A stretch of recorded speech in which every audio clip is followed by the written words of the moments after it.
আসসালামু আলাইকুম everyone, Chowdhury family ব্লগে আরও একবার সবাইকে স্বাগত জানাই। আশা করি আল্লাহর রহমতে সবাই অনেক ভালো আছেন। আলহামদুলিল্লাহ, আল্লাহর রহমতে আমরা অনেক ভালো আছি। আজকে নিয়ে এসেছি বেগুন দিয়ে ইলিশ মাছের ঝোল। মজার একটা রেসিপি, পুরো গ্রামীণ স্বাদ, দেশীয় স্বাদ যাকে বলে আর কি। খুবই সহজ একটি রেসিপি।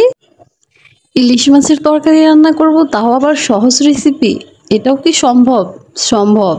ইলিশ মাছ কেনার জন্য চলে গিয়েছিলাম মা মেয়ে সকাল সকাল বাজারে। কারণ গতকাল রাতে আমার হাজব্যান্ড বলতেছিল তার খুব ইলিশ মাছ খেতে মন চেয়েছে। তাকে সারপ্রাইজ দেওয়ার জন্য আমি আর আমার মেয়ে না বলেই সকাল সকাল গিয়েছিলাম মাছের বাজারে মাছ কিনতে। কিনেছিলাম চিংড়ি মাছ আর ইলিশ মাছ। ইলিশ মাছটা সাইজে ছোট। তো মা মেয়ে দুজনে বাজার করে বাসায় ফিরেছি। ট্যাং ট্যাং ট্যাং ট্যাং ট্যাং ট্যাং ট্যাং বাজার করে এসেছি। ইলিশ মাছ কেটেছি, কেটে ধুয়ে মশলা মাখিয়ে এই যে এখন কড়াইতে ভাজতেছি।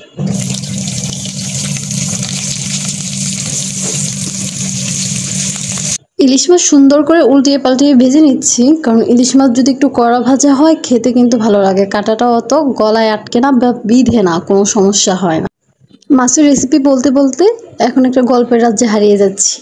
গল্পটা কিন্তু আমার দাদির গল্প। আমার দাদি বলতো যে দাদা নাকি বাজার থেকে মাছ নিয়ে আসতো, ইলিশ মাছ, আর সেই ইলিশ মাছের তেলেই নাকি ইলিশ মাছ ভাজতো, আর সেই তেল দিয়েই নাকি পুরো তরকারিটা রান্না করতো।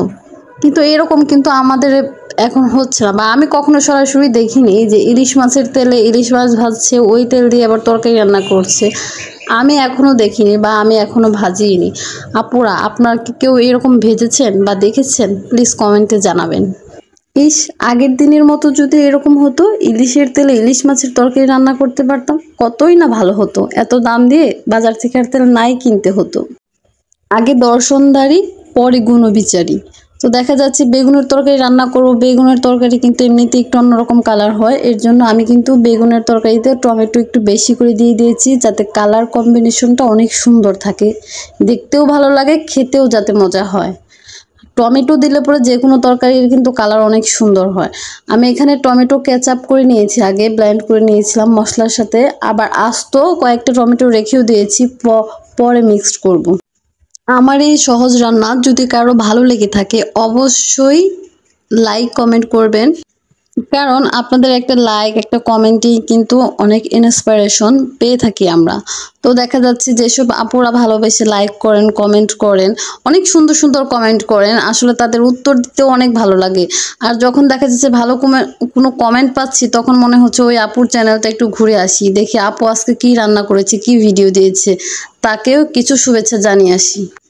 আমি বেগুনটাকে মশলা দিয়ে ভালো মতো কষিয়েছি। কষানোর পরে এখানে আমি টমেটোগুলোকে অর্ধেক অর্ধেক করে কেটে নিয়েছি এবং ধনিয়া পাতা দিয়ে দিয়েছি, আর সাথে অল্প পরিমাণে পানি দিয়ে দিয়েছি, যাতে বেগুন, আলু, টমেটো সব একসাথে সিদ্ধ হয়ে আসে, গলে না যায় আর কি। অল্প পরিমাণে পানি দিয়েছি।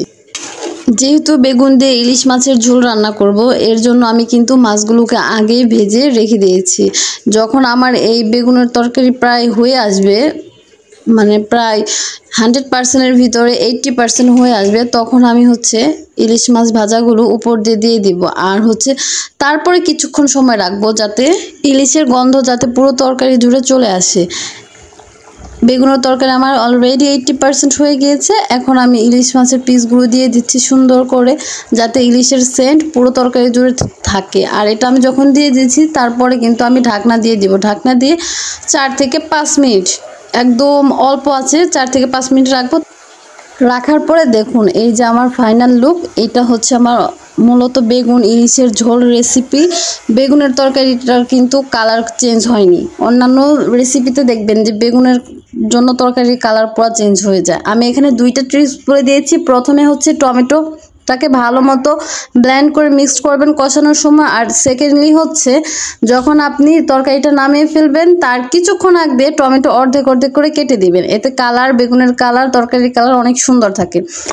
আসসালামু আলাইকুম, ভালো থাকবেন, আল্লাহ হাফিজ।